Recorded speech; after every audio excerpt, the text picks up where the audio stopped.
Christelle, la Côte d'Ivoire est aujourd'hui confrontée à ce nouveau choc au sommet de l'État. Quelles sont les premières réactions ? Alors les Ivoiriens sont assez abasourdis ici.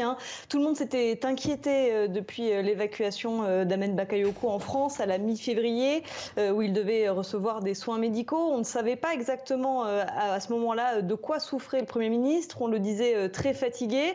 Les rumeurs enflaient sur son état, sur la dégradation progressive de sa santé, jusqu'à son transfert en Allemagne ce week-end. Et à ce moment-là également, le gouvernement a nommé le Premier ministre par intérim Patrick Hachi, ce qui a fait de nouveau enfler les rumeurs sur l'état de santé d'Ahmed Bakayoko. Ici aussi, on s'inquiétait d'autant plus car, vous l'avez dit, il y a 8 mois, l'ancien Premier ministre Amadou Coulibaly est décédé. Certains Ivoiriens n'hésitent pas à dire aujourd'hui que ce poste est peut-être maudit.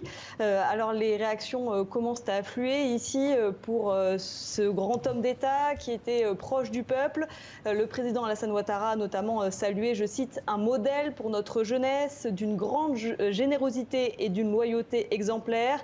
Il a aussi salué un fils, un proche collaborateur.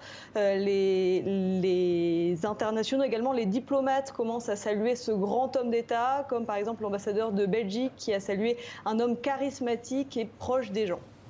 Merci Christelle Pierre pour toutes ces dernières informations à chaud depuis Abidjan.